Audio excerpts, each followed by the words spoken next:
Smoke curled in serpentine coils above the battlefield, mixing with the acrid scent of charred metal and ozone.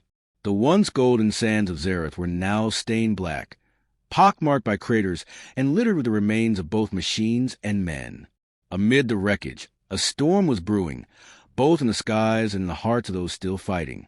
Valera staggered forward, blood trailing down the gleaming curve of her leg armor. Her breath came in sharp, controlled bursts, the only sign of pain betrayed by the tension in her jaw. Her armor, sleek, biomechanical, and humming faintly with residual energy, had absorbed most of the blast. Most, but not all. Her right side was sluggish, unresponsive, and a numbness had begun creeping down her spine. She cursed under her breath in Valerian, her voice guttural and electric, like a wind through wires. This wasn't how it was meant to go. She was a commander, a symbol of pride. The Valerian vanguard didn't retreat, yet the columns were silent. Her squad, her brothers and sisters in arms, had fled. No voices returned her calls. No help was coming. The sound of thrusters echoed in the distance. Enemy drones scanning. Valera dropped behind a wrecked shuttle, gripping the jagged edge with trembling fingers. Her neural interface sputtered with static. The paralysis was spreading. She couldn't move her legs. Alone and broken in enemy territory, she would be easy prey. If not for death, then for interrogation or dissection. Far off, a figure moved against the haze, a shadow breaking through smoke and flame. She narrowed her eyes, vision blurring at the edges. Human, she could tell by the movement, the weight in the step, the way the weapon was held. They had a kind of recklessness.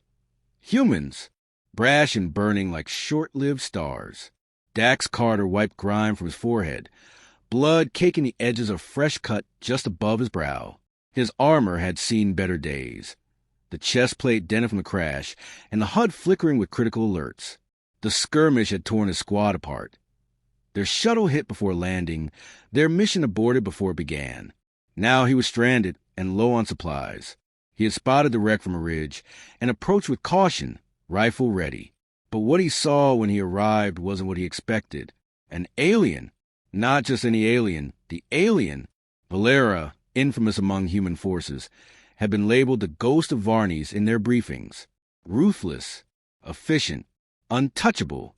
And yet here she was, slumped and vulnerable, her fingers digging into sand like she was willing herself to stand by sheer will. Blood ran down her thigh in fine lines, as red as his own. She looked up at him with those inhuman eyes, silver threaded with glowing violet, and for a second neither moved. Dax's grip on his rifle tightened. This was war. She was the enemy. He should report her position, call in a drone strike, leave her. That's what the brass would expect. But something in the way she looked at him, furious, defiant, and utterly alone, pulled at something deep inside him, something he thought he'd buried. It wasn't mercy. It wasn't strategy. It was something older, simpler. "No one came for you either, huh?" he muttered, lowering the barrel slightly. Valera didn't respond. She watched him, searching his face for any clue of his intent. "I'm not here to finish you off," Dax said slowly. "But I'm not carrying your ass either, if you plan on stabbing me halfway through." She blinked once, her lips parted, voice thick with her accent. "I cannot move." "Yeah, I figured." He crouched near her, eyeing the damaged neural ports on her back. "You're lucky your systems haven't fried completely, but that leg's a mess." She turned her head away, as if the admission shamed her more than the injury itself. "Let me guess," he said. "Your people left you behind. Tactical withdrawal, right?"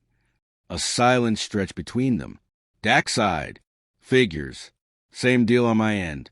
I crash, radio goes dead, and suddenly I don't exist. War doesn't care.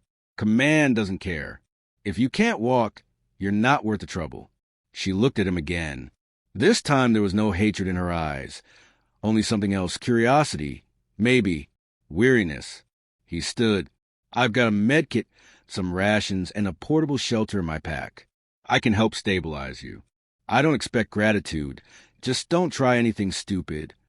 Valera hesitated, then gave the smallest nod. Dax took that as permission. As he knelt beside her and began applying pressure to the worst of her wounds, she watched his every move. Despite his gruff tone, his hands were careful, efficient. He knew what he was doing. And he didn't look at her like she was a monster. "I'm Dax," he said, not looking up. "Sergeant. Or I was." She took a breath. "Valera, High Commander." Hell of a fall for both of us, then. The wind howled across the dunes. Distant thunder rumbled. Whether it was storm or artillery, neither could tell. In that moment, between two broken enemies, something fragile and rare began to take shape. They were alone, betrayed by their own, with no clear path forward. But neither had died yet, and neither was ready to, not while the other still breathed. The sun dipped low behind the broken horizon, casting long shadows across the dunes as if the planet itself mourned the dead. Inside the ruined outpost, a half-buried shell of old concrete and twisted steel. Dax Carter sealed the final flap of his emergency shelter. The air inside was dry and thick, carrying the sharp tang of antiseptic and scorched circuitry. Valera lay propped against the wall, her armor partially removed to expose the damage. The glimmering mesh that wrapped her body sparked occasionally, responding to Dax's improvised repairs with a reluctant hum. She watched him work in silence, her eyes tracking every movement. Her body remained unresponsive from the waist down, the paralysis spreading slowly but steadily despite the stabilizers he'd administered. Dax hadn't spoken much since dragging her across 3 kilometers of open sand. Not out of spite. He was exhausted. Every step had felt heavier, as if the planet itself were trying to pull him under. But he hadn't stopped. Now, inside the temporary shelter, the quiet felt heavier than the desert heat. "Why?" she asked finally, her voice low and rough. Dax paused, tightening a makeshift brace on her leg. "Why what?" "You could have left me." He didn't look up. "Yeah, I could have." Silence again. Then, softer, "You didn't." Dax sat back on his heels, wiping sweat from his brow with a stained sleeve. "Guess I'm not the kind of bastard everyone thinks I am." Valera tilted her head slightly. "That is not what I meant." He met her gaze then, and for a moment, something unspoken passed between them. Not forgiveness, not understanding, just recognition. Two soldiers stranded in the same purgatory, bound by circumstance. Dax stood and moved toward his pack. He pulled out a small ration bar, split it in half, and offered her a piece. She hesitated before accepting it. Her fingers trembled, not from fear, but weakness. It took effort to lift it to her mouth. "Your people," she said between bites, "would not approve. Mine haven't approved of me for a while now." He sat beside her, chewing his half slowly. "They'd call this treason. Harboring an enemy commander. That's a death sentence back home. And yet you stayed. Maybe I'm tired of rules written by people who never bleed." Valera's lips curved slightly, almost a smile, but it vanished as quickly as it came. "My kind believe strength is everything. The weak are abandoned. That is the way of survival." Dax looked at her, brow furrowed. "And how's that working out for you?" She exhaled through her nose, a bitter sound that might have been a laugh. "Apparently not well." They lapsed into a heavy silence, each staring at the far wall, where shadows flickered from a distant fire.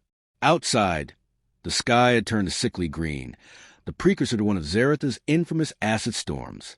Dax adjusted the shelter seal. "It would hold, probably." "You ever see one up close?" he asked. "What?" "The storms.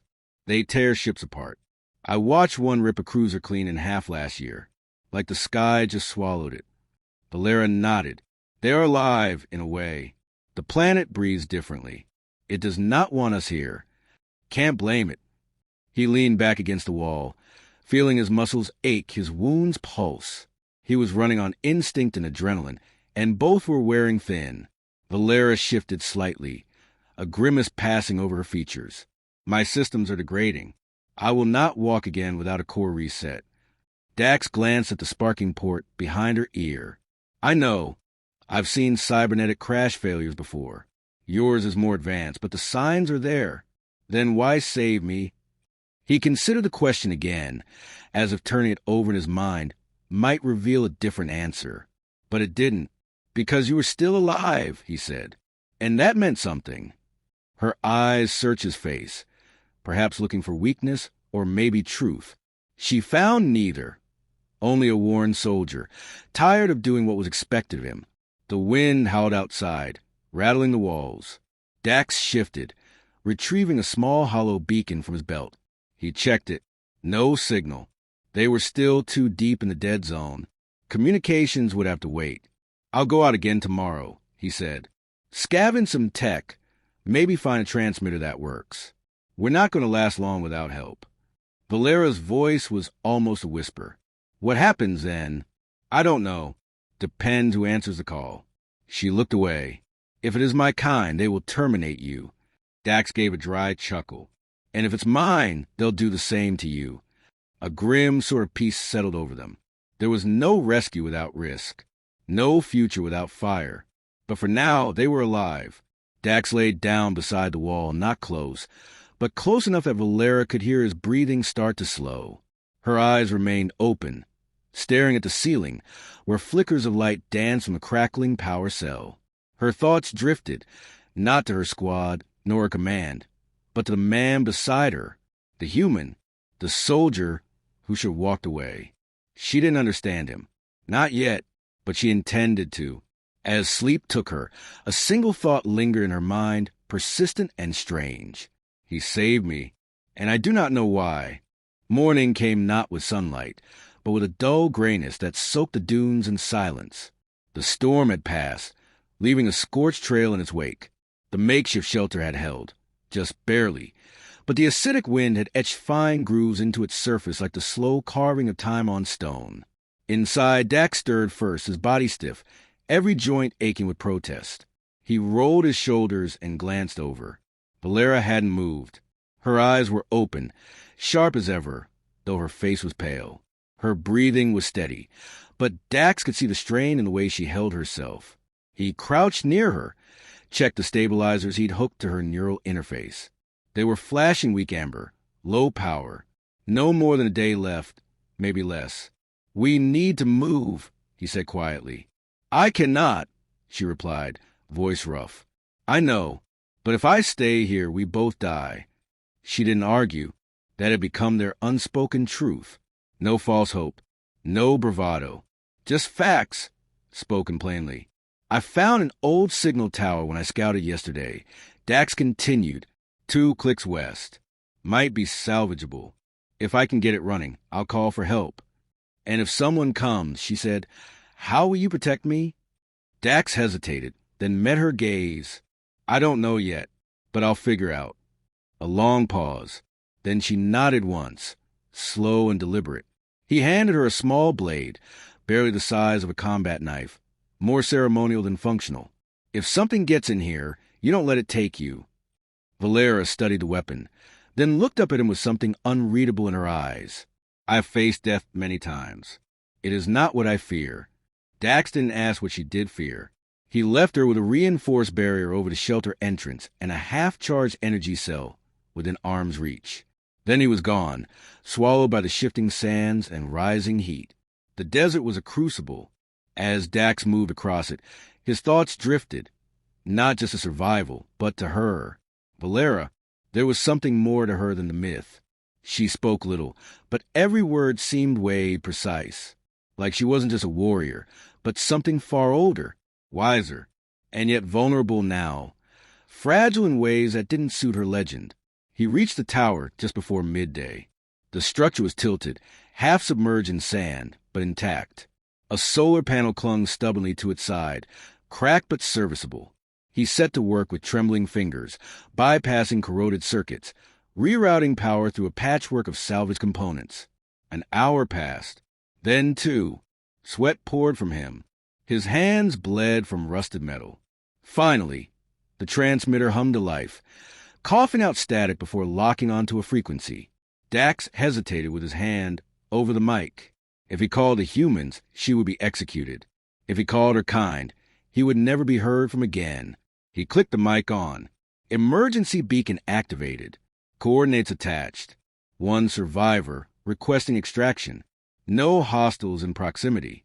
I repeat, no hostiles. He didn't mention her. Not by name. Not by species. just one survivor.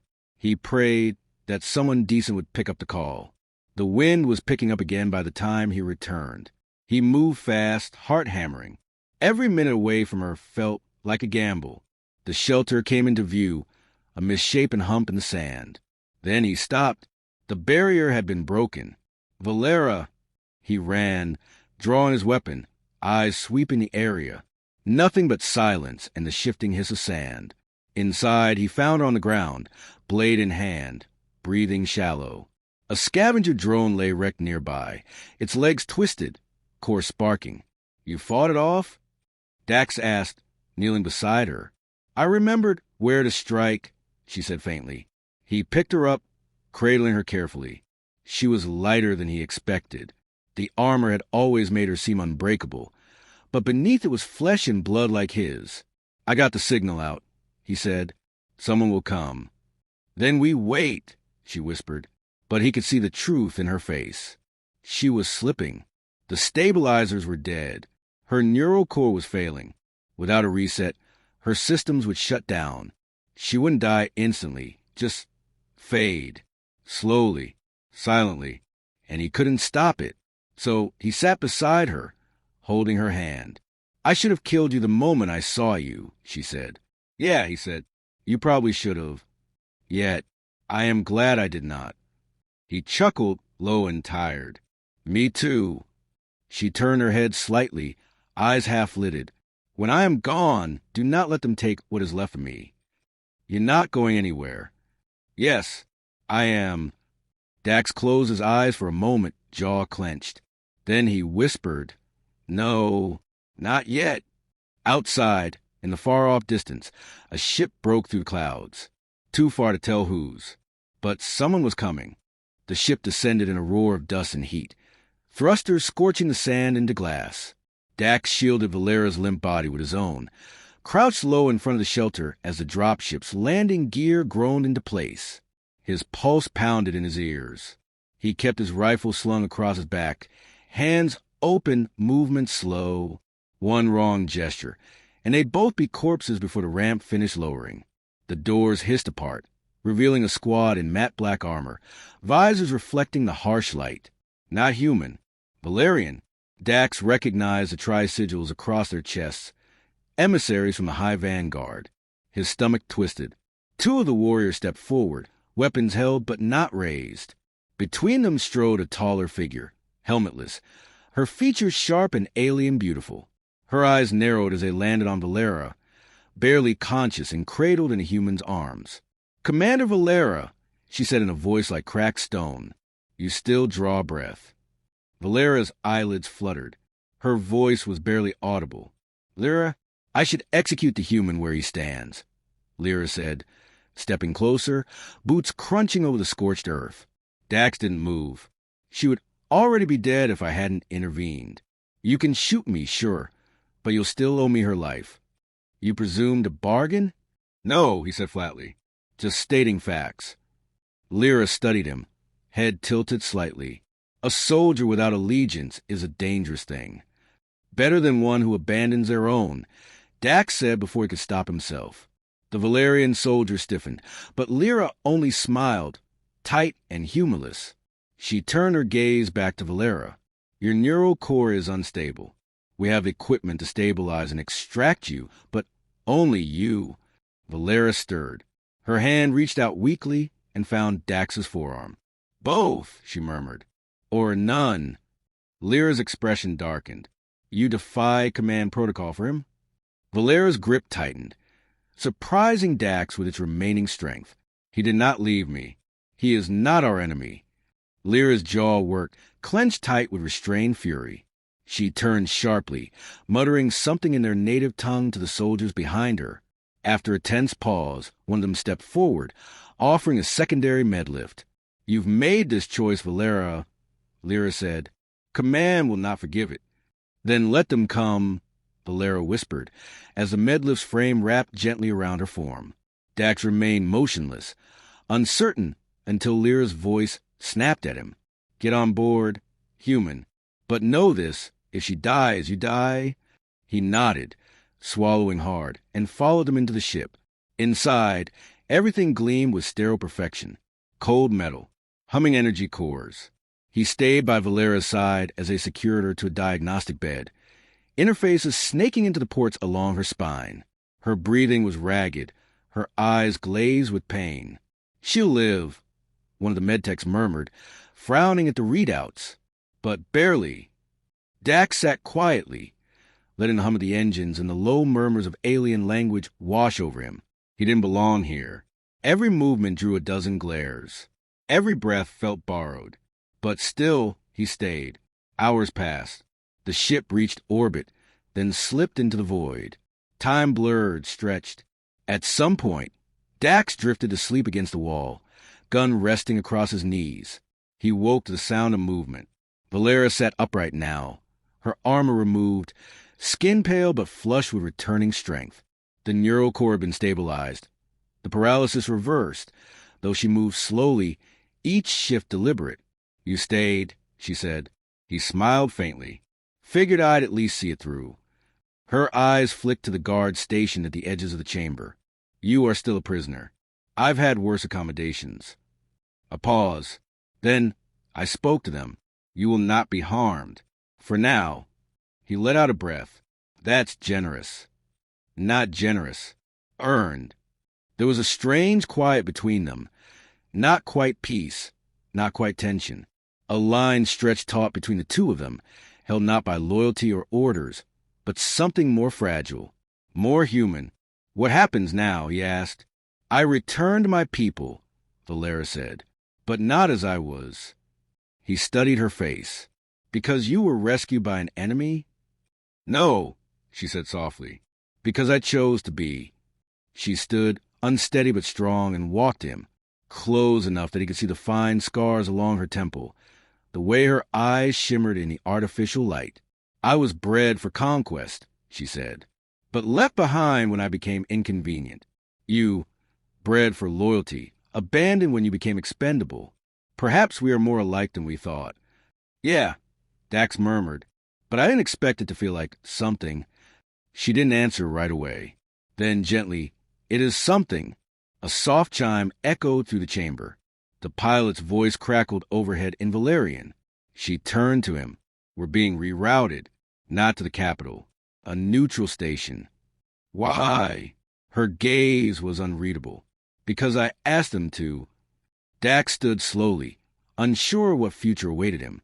But whatever it was, he wasn't facing it alone. They walked side by side into the corridor. Two soldiers from different worlds, no longer enemies, not yet allies, but something in between. The stars stretched endlessly before them, and this time neither was left behind.